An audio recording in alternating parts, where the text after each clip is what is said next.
Business planning. If you want something you've never had, you must be willing to do something you've never done. And this comes back to our comfort zone thing. And I've always said life gets exciting on the edge of your comfort zone. So it's up to you whether you want to live an exciting life or not. If you don't want an exciting life, be a wage and salary earner.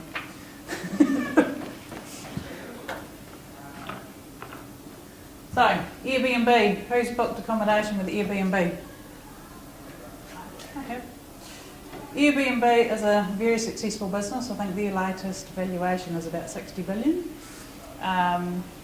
And that company started because the founders were actually renting out airbeds on their lounge floor because there was no accommodation in the town they lived in. So Airbnb is a booking platform on the internet, and that is all it is. It's nothing else. Alibaba. Everyone knows Alibaba. It is a very large internet shopping website. They are now one of the biggest internet sales companies, even bigger than Walmart. And so they actually don't have any physical shops and are actually very, very successful. Are they bigger than Amazon? To be honest, I'm not actually sure. I've never sat down and looked at all the figures.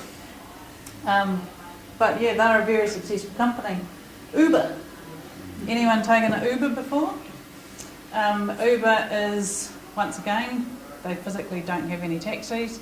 Their valuation is incredibly high, that's in the billions. And what they've actually done is they've come to the market and been incredibly disruptive. They're very controversial. You ask a taxi driver what they think about Uber, and it's not going to be pretty, probably.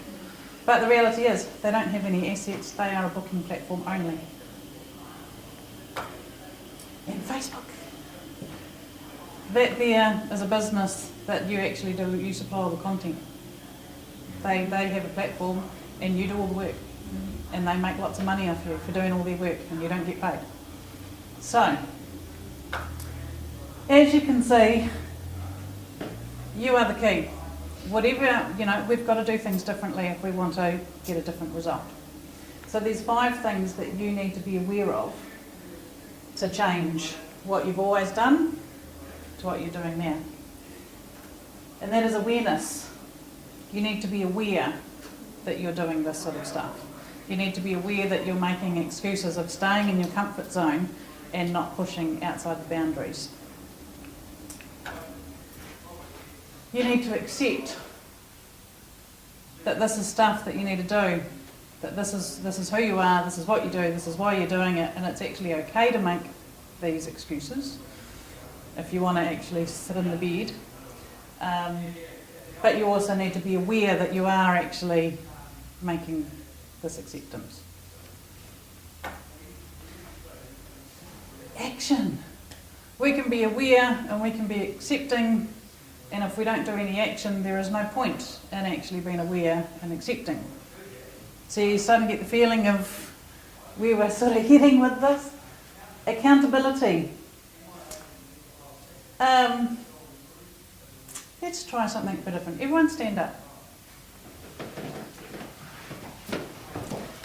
Now sit down if you didn't make any New Year's Eve resolutions this year. Cool. Now, sit down if you didn't have anyone holding you accountable to those New Year's resolutions. So did you tell someone that's holding you accountable, and are you still on track? I love the look on your face. Yeah. Well done, Kate. So, as you can see, if you do not actually have someone holding you accountable, come on in, Sam.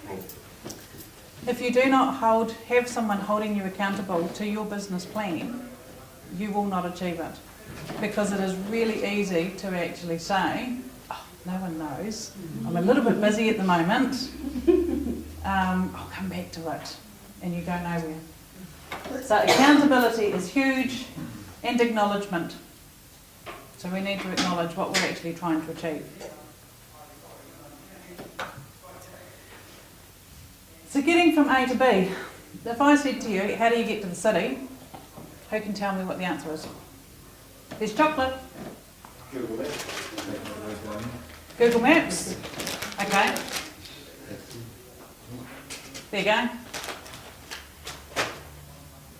But where are you? So what's your starting point? How do you know where you're going if you don't know where you currently are?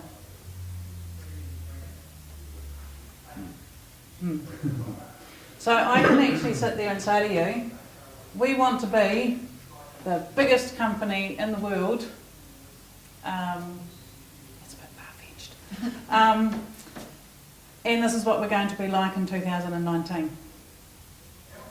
What do I need to know before I can get to where I want to be? Where we're starting from. So how many of you guys actually know your starting point?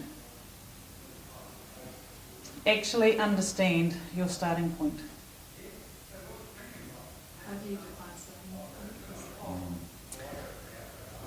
So where are you at the moment when you've got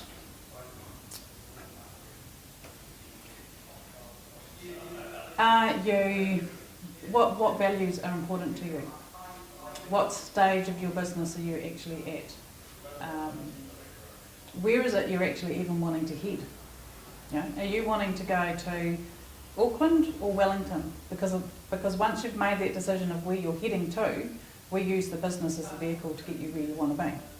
There is no point in actually saying, we want to go to Auckland, we jump in our car, we turn on the keys, and we drive to Wellington.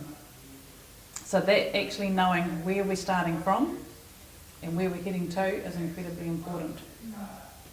So once we've got an idea of where you're heading to, then we can actually start making your plan. Your plan is what's important to you. When you're growing your business, what are the values that you actually will not cross? So like if I actually said, in my business, I hold it very dear that I do not do creative accounting because it's not in anyone's best interest for me to do creative accounting. If someone came to me and said, Haylee, I want you to just do some dodgy books for me so that I don't pay tax, how is that going to make me feel as a business owner by breaking one of my values? And quite often a business owner will end up, if they don't have this set in stone before they grow, the business will control them and they just do what the business wants them to do until it snowballs. And I've actually had a client hated their business with a passion. They struggled to get out of bed in the morning. Incredibly good business, made huge amounts of money, was miserable. And they were miserable because they were doing work they didn't like doing. But the reality was, that is what came her way, so she just kept taking the work on and she made more and more money. Did it make her happy? No. So one of the values that we need to focus on in our business plan is this something we want to do? What's going to make me happy? What's not? If it's not going to make you happy, we don't do it. And we actually say, this is not what we're going to do.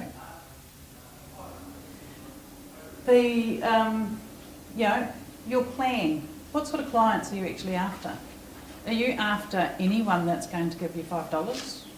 Or are you actually going to go after the really quality clients that respect you as an individual and are prepared to pay the amount that you're actually due? You know? Are you just going to let your business control your life and how you do it? Or are you going to control your business? And if we don't set this in stone, then you will actually end up just being forced into places. So your values, your plan, where you're heading to, what you're actually trying to achieve as an individual. I always start my plan with what are you trying to achieve personally. Never ever ever start your business plan with my business is going to be the best thing since sliced bread, because we're not actually the business. You're working in a business to achieve something. What is that? Is it a trampoline for your kids? Is it date night every second Thursday? Is it a convertible? And I have actually had a client that wanted a convertible, and oh my God, the amount of work that she did when she was getting close to buying that convertible, it's amazing. So that is the personal driver. You need to focus on you and what you want before we even focus on the business. Does that make sense? That is a backward way of thinking. But there is no point in planning a business if we haven't planned what you want.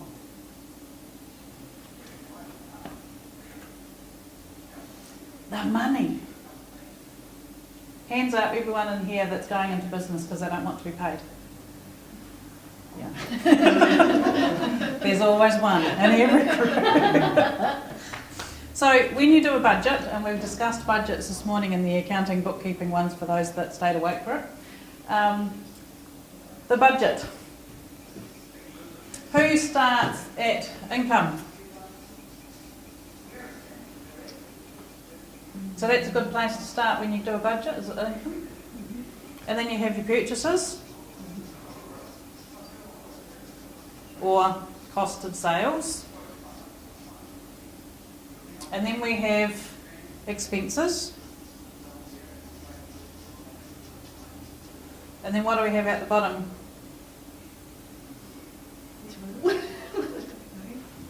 So we have your net profit. What comes out of net profit? Let's see. Wages. So your money at the end of the day. Net profit is where you make your money. So when we look at it doing a budget, do we start here or do we look at your money and how much you want to be paid? So then we go, okay, I want to be paid, ooh, how clever is that? 40k. What do we then do? Make sure that your income, your purchases, your expenses all give you enough so that you're left over with 40k to pay yourself. Brilliant. Yep. And then what happens, so we work this backwards and our income is, say, $1 million. What do we then look at? Can our business actually give us $1 million in sales? We then need to look at the price that we're charging. Okay, so maybe if I put my price up by $20, I can get that $1 million in sales to give me the 40k. If you've got $100 million in turnover and you're only making 40k profit, there's a problem, by the way.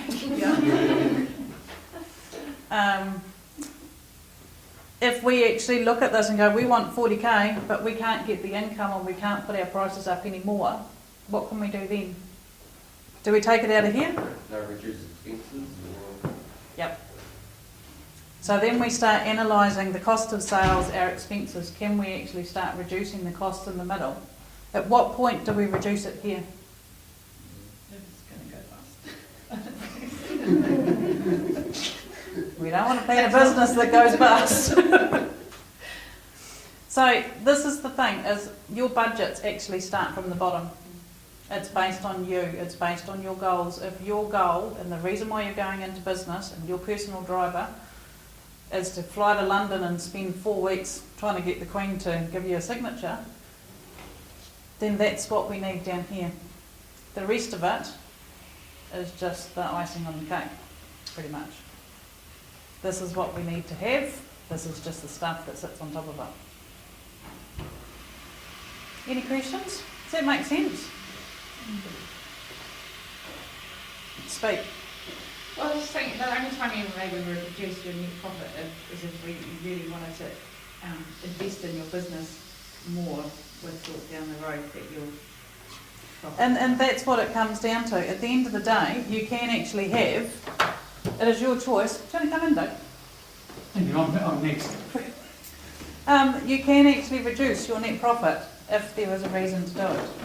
If you're wanting to actually double your business and buy 101 assets, the reality is those assets aren't coming out of here because your assets don't go through your P&L because they go through your balance sheet. So this is your taxable profit. She didn't sit in on the bookkeeping accounting one. So, I'll come back to you on that one. so any assets, any loans, so this is the figure that we want on your profit and loss. So whatever comes out of that has to cover any loans that you've got, has to cover the drawings that you want, has to cover the assets that you've purchased, well, the loans. So yeah, so make sure that when you look at that figure and you go, right, I want 40k, and my loan repayments for the year are 30k, what happens to this figure? Becomes 70, which then means we've then got to work backwards to the top to make it work. What happens if you take drawings as a wage? Where does drawings fit in there? Drawings won't go on your profit and loss. So drawings go through your balance sheet. If they're going through wages and you're paying PAYE, if you are a small business owner and you put yourself on PAYE, bear in mind, you're going to pay yourself 30k, you're going to pay PAYE on that 30k. By the time we take off your depreciation and your home office costs, you may not make 30k. So therefore your profit could be $10,000, which means we only pay tax on the 10,000, but because you're on wages and you're paying PAYE, you've paid tax on 30, and we can't get that money back. So before you put yourself on wages, ask the question and see if it's the right thing to do, because you will end up paying a lot of money you don't need to pay. So what you're saying is be aware how you structure yourself before you go ahead and do it. Yes. Yeah. Ask the question. So your dashboard, that's your KPIs, making sure that we've actually got a track of, we have a thing. We don't want our cost of sales going through the roof.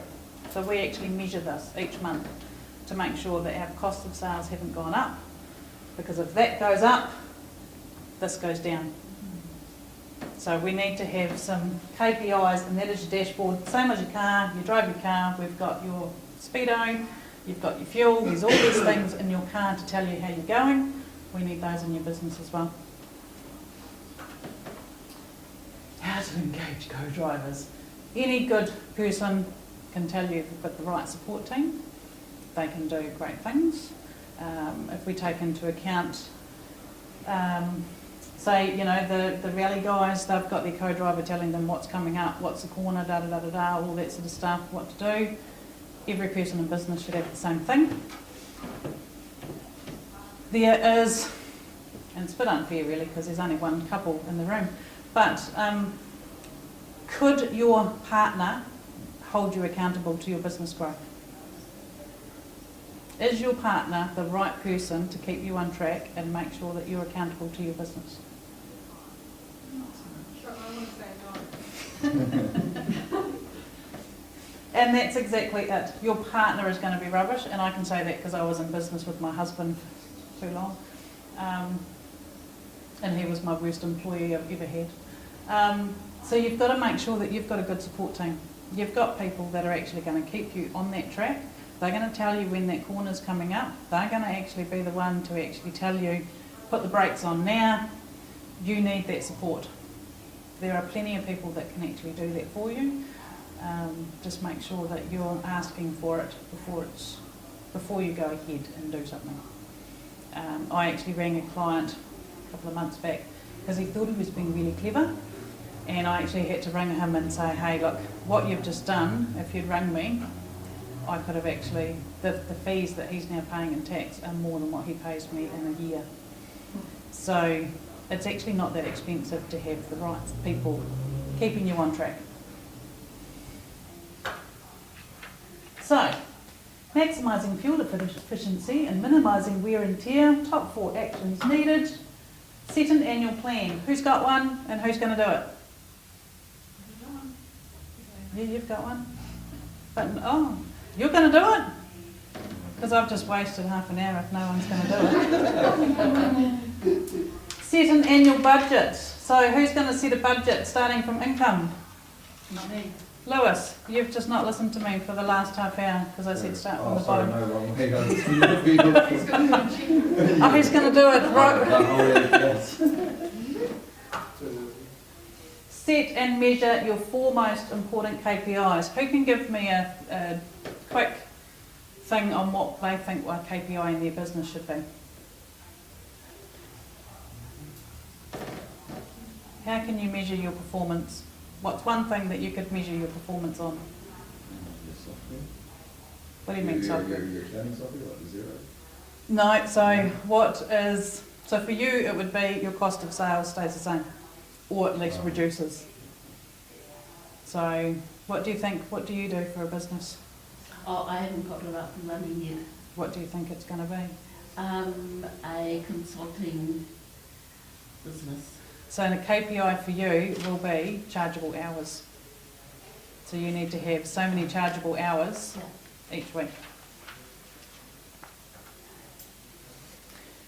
And the last one, have someone independent hold you accountable to your plan. You need to actually have someone that actually says, that is an excuse, get your A into G and start doing what you need to do.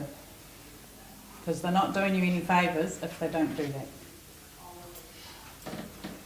And if that's what you're looking for, don't see me. So, that's Business Planning 101, a lot of thoughts, different ways of doing things. Any questions?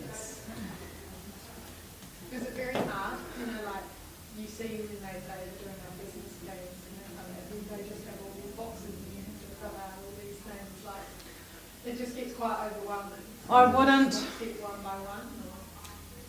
I've had some business plans sent through to me that they've worked through and they've done all this lovely writing and it actually means nothing because it's all nice flowery stuff. A business plan should be one page. Under the Regional Business Partner Scheme, and you've all got the information in your bags that you're entitled to up to $5,000 a year of training to subsidise your training. So you can actually come through, I'm a provider under that scheme, so I can actually do your business plan with you. It's not as hard because when you do it with Haylee, she actually gets you to concentrate on one thing at a time, so you're not so overwhelmed. She says, right, let's just work on this first, and she did a good example, and it just seems like you're prepared to have your brain drained, but actually it's not quite as hard. And once it's done, it's such a relief. Yeah. And I didn't pay her to say that, just putting that out there. So that is a 4-hour session where we just nail everything in your business. So there's definitely, read the information in your books about the Regional Business Partner Network. There's a lot of us that can actually provide you support subsidised by the government. But if you need a hand, let me know, and we'll see where we can end up.